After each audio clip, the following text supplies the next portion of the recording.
Hey, edu transformers, innovators, and learner-centered practitioners all across the world tuning into this. I have the great pleasure of sitting down virtually with two learners who are at a project-based school that I think after listening to this episode, you're going to definitely want to find out more about. They are doing life-changing types of projects. And we're going to hear directly from two learners in that program in Stanley and Flora. So Stanley and Flora, welcome to the podcast.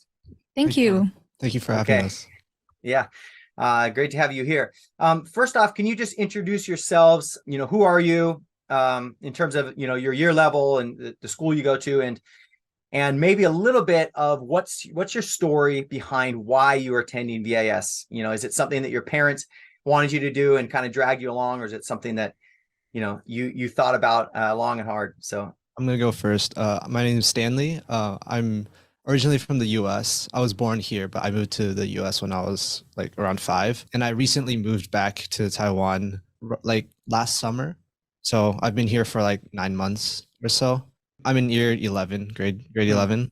And why I joined VIS was because we were looking for like an international school because I'm not great at speaking Chinese. And my mom was like, there's this cool like PBL thing. I was like, do you want to try it out? I know you like project stuff. And I was like, yeah, sure. So that's basically it. okay, lovely. So it was you're coming back to Taiwan, and the big impetus was like learning Chinese, I guess, and that was going to happen at VAS more so than another school. Or not necessarily learning Chinese, but just like there's this cool project-based learning thing. And then I don't know, I'm a person who usually likes working with other people like as on group projects. So I was like kind of interested. All right, wonderful. Let's hear from you, Flora. Tell us about yourself. So my name is Flora. I've been in VAS for around 2 years. I'm from Taiwan, and the reason I attended VAS was because before this, I was homeschooled for a little bit, and I heard from my friend there's this new school that's like trying a new method of teaching, and there are hands-on projects where you can like go outside and experience things. So I've never really been a person where I can like sit still in a classroom and just like listen for hours. Like I can't focus. And when our former vice principal Patrick, when he introduced me, I saw all these like interesting photos of people going outside, making things with their hands, and I just thought this would be so much better than just like sitting there and taking notes. And I thought, let's give it a shot. And it turned out great. And I think this is one of the best schools I've been in so far. Okay, excellent. Well, you said you come from a homeschool background. Were you homeschooled most of your life? No, I was traveling around a little bit. So I was in China and between Taiwan and China for a little bit. And so I was homeschooled for around half a year before I came to VIS. Okay. Okay. So I guess, Stanley and Flora, you've both come from different kind of educational contexts or backgrounds, whether it was homeschool, a school in Taiwan, or probably, Stanley, a school in the US. So I'm interested to know, you mentioned a bit of these projects, right? Which is something different about VIS, but how would you guys describe how VIS is different from other schools you have attended? Well, for me, I went to like a more traditional public school in the US, so it was a little more academic focused, and I don't know how I would describe it, but it was just like classes. You take classes, you take tests, and that was your grade. But coming to VIS, it really like opened a new way of learning for me. It was like working on a project and having a product to show and be proud of. I think that was really cool. Okay, so projects kind of drive things, and you have a product to show for it, and you're not just sitting down doing seat work in 6 or 7 classes. I imagine, how many classes you have a day in the US? Uh, 6 or 7 Wow. usually. Okay. And I'm sure those classes weren't really connected. They're all just teaching you different things. Yeah, yeah. Okay. Yeah. All right. Flora, how about you? What do you find the differences? Oh, so before I was always in international schools, so they weren't really like too traditional, but they were traditional in a way where it's very academically focused. You have like these really big, heavy textbooks that you have to like highlight and you have to like whatever take notes. And I think there were also projects and like group work things that the international school tried to incorporate, but they weren't really a big part of the curriculum. But I also found that they were always the best way where I can learn through Hmm. these more through these like small parts of the project where I can communicate, where I can teach others what I know myself, is the best way that I can memorize things. Hmm. And I would say the most important kind of contrast from PBL and traditional school is you actively, when you're in a project, you can choose how much input you have in the project. And for me, I love that because I love being involved. I love being, more active and proactive in my learning. And with choosing how much input you have in your own education, you can choose how much effort or how much time you want to put in it. And it's all about self-control and self-management. And I think Hmm. I've learned a lot from that, how to control myself and how to be principled and how to be more active rather than passive in my learning. Yeah, I think anyone can concur, who's listening to this. What I see in front of me and what you can hear if you're listening to this is two very eloquent, well thought out individuals talking about, your learning and how often do we give learners that opportunity. So much of it, as you mentioned, in classes is kind of, forced upon you and you have more voice, it seems, and choice. And you mentioned, Flora, some projects that you talked about in your former schools, international schools. Those are how you remember things. And it's a little off script because I didn't prepare you this question, but if you can, what are some of those projects that you did at the other schools, not VIS, that you remember? Are there any of those that you remember completing? The most memorable one that I can come with right now is when we were learning history. So we were learning I think it's either geography or history, where we had like partners and we would put things on maps. Like for example, Spain has their own culture. We would put that like in a picture on that map and like kind of locate things around the world and associate them with wherever they are. And I got to work with a teammate on like researching the different like cultures and events and around the world. And I thought that was one of the most memorable because I actually can see the connection like visually Hmm. through the map and seeing how the differences in culture and actually communicate with a friend because we switched it up. So I was doing a part of the world and she was doing a different part of the world. And I got to teach her. So I not only got to learn, but I also got to repeat and kind of reflect on what I've learned to Hmm. her verbally. And that I think that's what makes it so memorable. Okay, excellent. Anything that you remember as well? Um, we had like smaller projects. I think the most memorable one for me was in seventh grade. We were learning about also history, I think Japanese history. And Hmm. then we had to construct a play for the class, like with puppets and settings and stuff. I think that was pretty cool, pretty fun. Okay. Okay, nice, nice. Yes, two great examples. And then now let's look at zoom in on VIS because projects aren't just something it seems you do on the side as like another way of learning. But it seems to be kind of like the main course if you thought of it as like a meal. So what's a project-based experience that's most memorable for you that you're engaging in VIS and what are some of the things you did and learned?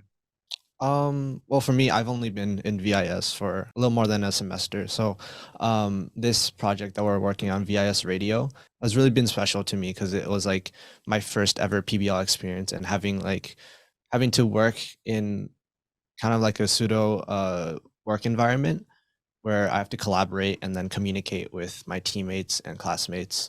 And I think really the thing I got away from it was like I could have something to be proud of at the end of the day, like something I created.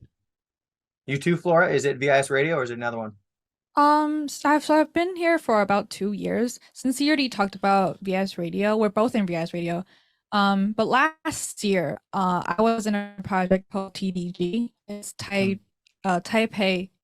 Taipei Design Group, and I was in the community outreach part, so I got to reach out to all these community partners, hear their stories, and I think it was very, very transformative for me because I got to actually see these people and how they are helping the community and see the impacts that they had and how it relates to our program. And I think there's so many interesting things going on in the world that we aren't seeing when we're in a traditional classroom, and so many stories that are maybe not as famous that we don't see and we don't hear and aren't acknowledged. You know, these people, they are not as appreciated as they should be, and that's what I took away from it. And so when you reached out to these organizations, you're kind of community outreach person. Was this something then that the teacher said, okay, you're that community outreach person, here's all the things you need to do? Or is this something that you're kind of figuring out on your own and making those contacts and looking up the organizations? So initially the teacher did give us like an outline of what we had to do. So I was community outreach. We were supposed to find at least two community partners that can work with us on our projects. And our project was gonna be kind of in collaboration with them. So, but they didn't really tell us like where to find it, who they want to find. So it was really up to us, the decision to like find people and who to find. Yeah. Okay. So it seems like this whole kind of design group concept, teachers got together, thought this might be a good opportunity to engage you with. There were some roles like community outreach organizer. Do you remember some of the other roles that people had to take on in that project? So we ran pretty much like a design company where we had community outreach who were finding clients. We had design people who were actually designing the actual like pieces of art that we would give to our clients. We also had our own product team where we would create our own products that we would sell, and then we would donate these profits to those organizations. So basically our whole operation is based on our so-called clients or community partners, so to say. Okay. So you have these different teams, and in Stanley, is that the same with VIS Radio? Do people decide kind of what team they want to work on? Yeah. Last semester at the beginning of the year, we kind of split off into 4 separate groups, the whole class into 4 different channels. VIS Radio is kind of like a media company where we have 4 separate channels producing content for different markets, basically. And this semester, we started off by breaking off into what we call secondary groups. So we have a marketing group, a studio group, a documentary team group, and a management group. And just working those 2 roles in those 2 teams have really highlighted the teamwork experience for me. Okay, wonderful. So you have these teams, and the teams have to work together, and you have this kind of product, whether it's the radio or the design group. I think too, for teachers, listening to this, because a lot of listeners of the show are educators looking for like how to manage this. And I guess, let's chat about a little bit some of the growing pains, right, of project-based learning, because some educators are always saying, okay, it always sounds like butterflies and rainbows, and it's all great stuff that's happening. What do you find are some of the challenges or limitations of this kind of way of learning when you compare it to, other types of learning you've been exposed to? Well, at least for me, I think a big part of getting used to PBL was like the time management portion and like just project management of all the projects that you've been doing. And also like you're not really given a straightforward path as you might with traditional school. Like you study for, let's say, chemistry, and then you learn the chapter and then you take a test on it. That's like a more straightforward path than create a YouTube channel and go. So it's kind of like a blessing and a curse to have such freedom. Yeah. Okay, great. Yeah, thanks for sharing those. Flora, anything to add? So I would agree with Stanley. It's a lot more like self-management. And I would also add that a growing pain I had when I first started was that you kind of your own creative input, you kind of into certain projects, and you aren't really given a yes or no. So on a test, how you do, oh, I got 100%, I did good. But in a project, there's really no definitive way of knowing if you did good. And that was really hard for me because I strive for this like a kind of confirmation. It's like coded into me to be like, I need to get 100% to do good on a test, right? But then in any of my projects, there's no score, and you really just have to live up to your own expectations and set expectations for yourself. And that was really hard for me initially. Yeah. Okay, well, this is more of a teacherly type of concern, but a big concern people have is like, how do I assess, their learning, right? Because so often we give you guys grades, right? And it was hard for you to transition not getting a grade. So when it comes to that, is it just like, a pass type fail thing? How do you ensure that a learner like you does put forth their best effort without like the grade, as evidence? How is there evidence of how you've grown or you're learning? I think, at least with our school, I feel like a lot of our teachers really do care, and they really do put in like time to observe you and to observe how you've grown. And because in PBL you're not set in like learning very like academic stuff, you still do learn academic courses, but you're also gaining these soft skills like communication, collaboration, like things that you would see in a potential future workplace. And I think a lot of teachers assess on like how well we do when we are interacting with other people, and they instead of giving you a set score, they give you time to improve. So they assess you based on how much they've seen. Like in the beginning, maybe you weren't as good, and then at the end you came out successful. And they hope that you turn out great and the project turns out successful. And if they see that you have improved, then you're assessed well. Yeah. So Stanley, I know you've been here a short time. Have you seen yourself grow? How have you improved? If someone said, okay, how have you grown as a learner through these projects?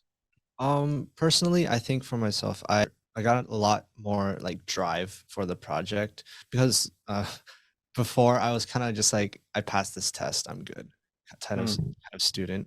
But now it's like VIS Radio is my baby, and like I have to care for stuff. So it's like, yeah, it's more passion driven than objective achievement driven, I feel like. And do you put in hours of VIS Radio outside of the mandated kind of school hours because of that? Yeah. Okay. There's this time last year before we're getting ready for exhibition for like a month, and we were supposed to write a marketing plan for our exhibition. And I think I basically woke up every day of that month at like 5 or something to write the marketing plan. And I don't know, I don't regret it. It was a good time. I imagine probably a bit stressful, but hey, this is what happens when you have deadlines, right? Yeah. How about for you, Flora? I mean, you touched on a little bit of the differences and how to measure growth. How have you seen yourself grow? In the beginning, I would say I was not as organized and I was not very composed, and I've seen myself grow to be more of a leader. I've had the honor to been selected leader for many of my projects. I think I've found myself, and I've found more of my way of doing things, and I've grown into them. And PBL really helps because I think it helps you discover things that you would not find in a traditional academic setting. Like you would never know you're good at communication until you are in a group, or you never know how to be a good leader until you've been a leader and you've actually experienced it, and you've reflected on it and come back to say, okay, I can do this better. I can do this next time. I can do this better. And one specific example, I guess, recently that I can give you is because I've been selected as the leader of this PBL, and in the beginning, I was very disorganized. I wasn't setting deadlines for people, and I was just kind of letting them do their own thing, and it wasn't working out because people weren't getting things done. Then I came back and I reflected on why that is and how I can help. And so I started being more organized, setting harsher deadlines, setting like more specific goals for people. So for me to measure the success of people and being like 2 days before the deadline, be like, hey, how are you doing? Can I support you in any way? Like from this way, I can help my teammates better achieve their goals. And I think that's what makes me as a leader, not, I wouldn't say successful, but I would say an improved and definitely better than before. Okay, wonderful. And it sounds like by you asking, hey, any way I can support you on the deadline, sounds like a very more coaching kind of style too, Yeah. that you probably discovered. Because I'm sure when you first came in and said, hey, we got to get this stuff done and here are all the deadlines, it could be very like, managerial, and then people are like, Yeah, she's breathing down my neck. Yeah. Great. Hey, I have a tough question for you then. Is PBL for everyone? Is it for all learners, or only, should only be for a few who can handle it? I think PBL is actually not for everybody. I think everybody has their own set of unique skills. Obviously, if you're in a school where you do PBL, do try to do like experience it. But I think some people are just they are better on their own. I've seen people transition from PBL to another type of class where they are more independent, they're more, doing their own research, and that has worked out better for them. And I think PBL is a very unique opportunity to be able to learn, but it's not for everyone because I think that you have to be very self-motivated. You have to be very disciplined to be able to not have like, set goals. You have to be able to set expectations for yourself. And unless you are driven enough, unless you are motivated enough, I don't think it is for everybody. Stanley, do you agree? Yeah, I have an example actually. My sister, she's in ninth grade right now, and I feel like her like personality works better in an environment where she strives by herself. I'm not saying that she's not motivated or disciplined. She's pretty good at both, to be honest. But she's just like the type of person to work best when on their own instead of working with other people. And she's also very shy. I'm also very shy, but I'm more extroverted than her. So in contrast from me to her, she works better in like a study academics type of place, and I work better in a PBL type of place. What's her special skill? What's she really good at? Is it art? Is it program? What is her thing? She's pretty good at a lot of stuff. She's really good at art. She's also really good at studying. Um, she's also really good at violin. Yeah, she's pretty amazing. Yeah. Okay, so because I had a pushback for both of you guys. I mean, obviously, as this big PBL advocate, we tend to attract the extroverts, right? That are like, hey, I really want to work with a group. I love this. I love collaborating, teaming with others. And sometimes, the introverts, there's not necessarily a place for them in PBL. And I'm wondering, okay, she's at violin, right? She probably has to put on performances with orchestras, right? Or maybe she's composing a piece of music that needs the violin. Or as an artist, maybe she has to do drawings for an animated film of some sort, right? I mean, theoretically, in the real world, that's a project she can work entirely on her own, maybe in doing those drawings, right, or putting that violin piece. So, what would you say about that? Do you think there is a place for introverts, or do you think PBL is more conducive for the extroverts? I think these soft skills that we learn in PBL, like communication and teamwork, is important for everyone because at some point in your life you're gonna have to work with someone. I'm pretty sure, but I also think there's spots for introverts in PBL projects. In our PBL, in our project, we have many introverts that shine through like their work instead of their communication. So I still feel like there's spots in project-based learning for introverts, but I feel like they aren't appreciated as much as the extroverts. Hmm. Anything to add to that, Flora? I would definitely agree with that. I think PBL is for all sorts of people as long as you know, are willing to be open and are willing to try new things. You don't have to be an extrovert to be like a really good communicator. you just have to be willing to try and to learn and to be better every single day. And I think as long as you are putting in that effort, you definitely have a place in PBL. Okay, a couple questions to close this off, and because I know there's many educators listening to this, and they're wondering, because I'm sure there's good traits for teachers in general, right? And there's probably a difference between someone who might, make an excellent PBL facilitator. So thinking about your teachers, like, Byron's or the Nicks that you've had, what are the traits that make for an excellent PBL teacher or facilitator? I think our PBL with Byron and Nick is very well run because Byron is kind of like the strong hand push for the students. He's very expectant of everyone in like a really positive way.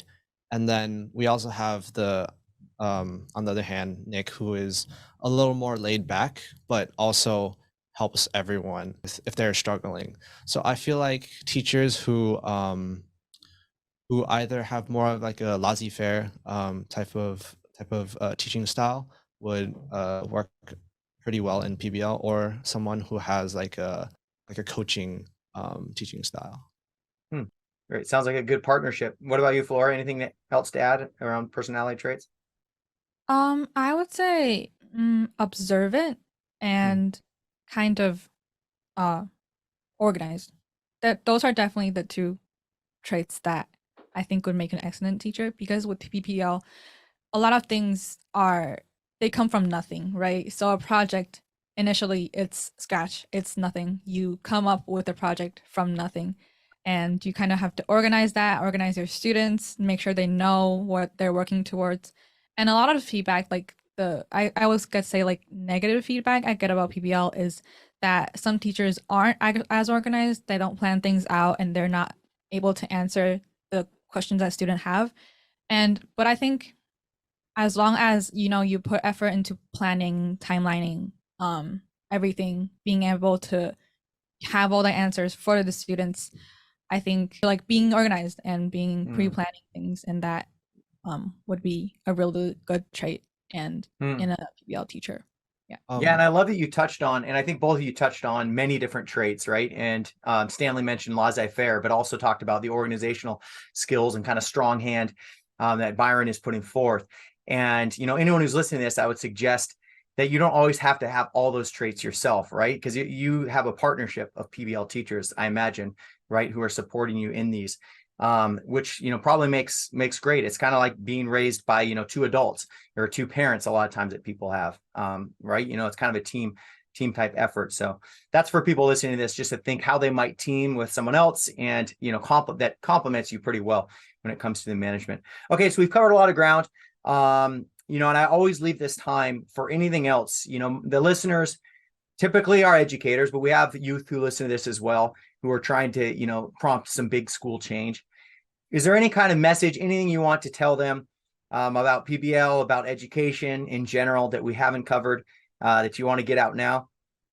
I would say maybe like find something you can be proud of at the end of the day, or create something that you can, or do something that you can be proud of.